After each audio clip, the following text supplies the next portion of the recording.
Hello friends, welcome to our YouTube channel Voice and Idea, and today we are going to discuss chapter 3 Ruling the Countryside NCERT Class 8 History। तो चलिए शुरू करते हैं। Introduction। After Battle of Buxar 1764, East India Company got Deewani rights। जब battle of Buxar हुआ 1764 में तो east India company को दीवानी राइट्स मिल गए। किस पर? बंगाल, बिहार और उड़ीसा पर। Diwani rights power to collect revenue and administer civil justice. Diwani rights क्या है? पावर कलेक्ट रेवेन्यू करने के का पावर और administer civil justice. Company became not just trader but administrator and ruler. और कंपनी जो थी वो सिर्फ ट्रेडर नहीं रह गई, अब एडमिनिस्ट्रेटर भी हो गई और रूलर भी हो गई, क्योंकि धीरे धीरे वो एक्सपैंड करते जा रहे थे खुद को। Revenue system introduced by the company. और फिर क्या किया उन्होंने? रेवेन्यू सिस्टम इंट्रोड्यूस किया। फर्स्ट, परमानेंट सेटलमेंट 1793 में इंट्रोड्यूस किया by Lord Cornwallis in Bengal, Bihar, Orissa. Zamindars were made owners of land. Zamindar जो थे वो ओनर्स हो गए लैंड के। ठीक, इंट्रोड्यूस कितने किया था परमानेंट सेटलमेंट को? Lord Cornwallis in Bengal, Bihar, Orissa में। Zamindar had to collect revenue from peasants and pay fixed amount to company every year. जो जमींदार थे वो क्या करते थे? कलेक्ट करते थे रेवेन्यू फ्रॉम पीजेंट्स, पीजेंट से रेवेन्यू कलेक्ट करते थे और पे करते थे fixed amount to company every year, और कंपनी को एक फिक्स्ड अमाउंट पे करते थे every year. If zamindar failed land taken away. और अगर जमींदार फेल्ड हो जाता था रेवेन्यू देने में, जो कि उनको फिक्स्ड अमाउंट देना था जो कलेक्ट करते थे वो, अगर कंपनी को वो नहीं दे पाते थे तो जो लैंड थी वो ले लेते थे। इनकी बताया था ना कि ऐसी पॉलिसीज ही बनाते थे जिसमें फ़ायदा ही इनका होता था।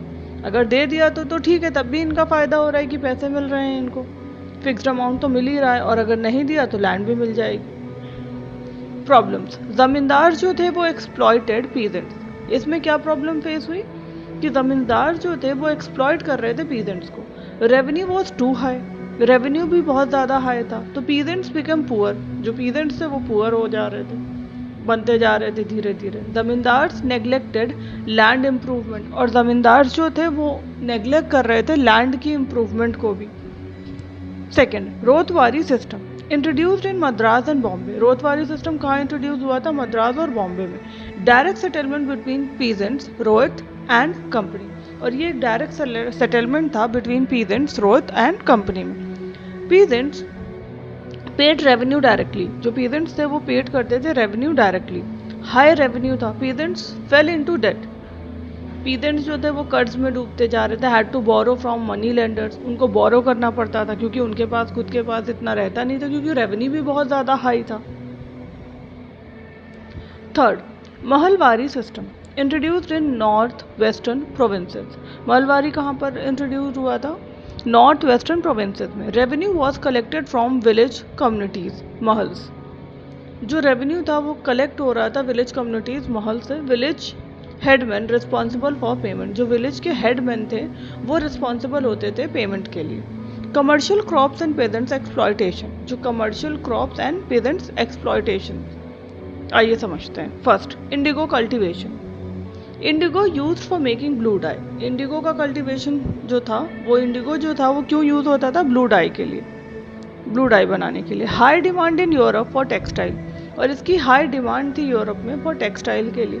Company forced peasants to grow indigo. इसीलिए कंपनी जो थी वो फोर्स करती थी पीजेंट्स को ग्रो करने के लिए indigo. Two system of indigo cultivation. Two systems थे इंडिगो कल्टीवेशन के, जैसे निज system. Planters grew indigo on their own land using hired labourers. तो निज सिस्टम में क्या होता था? जो प्लांटर्स थे वो ग्रीव करते थे इंडिगो को ऑन देयर ओन लैंड पर, लेकिन हायर करते थे लेबरर्स को। लेबर को हायर करके अपनी लैंड पर इंडिगो ग्रीव करते थे। रोती सिस्टम, पीजेंट्स वर फोर्स्ड। रोती सिस्टम में क्या होता था? पीजेंट्स जो थे were forced to grow indigo on part of their land. और पीजेंट्स को ग्रो करने के लिए मजबूर किया जाता था अपने लैंड के पार्ट पर इंडिगो, कि आप ग्रो करिए on part of their land. Now, problem faced by peasants. तो उससे क्या प्रॉब्लम फेस कर रहे थे पीजेंट्स को? फूड क्रॉप्स रिड्यूस्ड, जो फूड क्रॉप्स थे वो रिड्यूस्ड हो गए।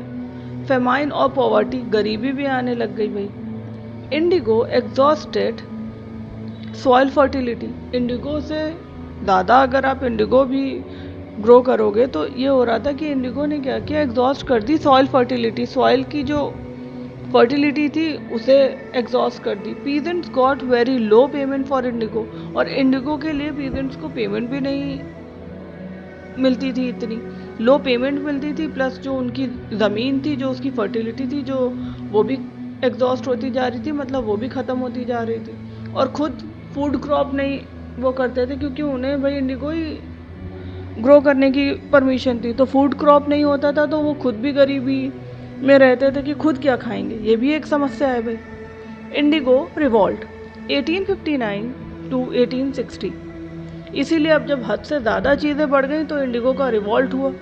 Peasants in Bengal refuse to grow indigo, भाई एक बर्दाश्त करने की भी क्षमता होती है ना किसी की। इन्होंने बर्दाश्त किया, जब इन्होंने देखा कि अब तो गरीब भी इतनी हो रही है, खुद के खाने के लिए भी नहीं है, लो पेमेंट भी मिल रहा है, प्लस जो लैंड है वो भी ख़राब हो रही है, तो इंडिगो का रिवॉल्ट हुआ। पीजेंट्स जो थे बंगाल में उन्होंने रिफ्यूज किया टू ग्रो इंडिगो। तो जब पीजेंट्स ने रिफ्यूज करना शुरू किया इंडिगो का, they attacked indigo planters, police station and courts, उन्होंने क्या किया, इंडिगो प्लांटर्स पे अटैक किया, पुलिस स्टेशन एंड कोर्ट्स में। British government had to appoint an indigo commission, British government ने क्या किया, अपॉइंट किया indigo commission. Commission accepted that indigo cultivation was oppressive, और जो कमीशन थे उन्होंने एक्सेप्ट किया कि इंडिगो जो कल्टिवेशन था वो क्या था, ऑप्रेसिव था। एज अ रिजल्ट, इसका रिजल्ट क्या हुआ, many peasants stopped growing Indigo, और इसका रिजल्ट ये हुआ कि बहुत सारे पीजेंट्स ने इंडिगो ग्रो करना स्टॉप कर दिया। मतलब अब इंडिगो, इसका ही रिजल्ट ये हुआ कि जब उन्होंने अपोज करना शुरू किया तो ये हुआ कि many peasants stop growing Indigo. I hope आपको क्लास समझ आई होगी। अगर क्लास अच्छी लगी हो, do like share and subscribe. मिलते हैं नेक्स्ट वीडियो में। Thank you.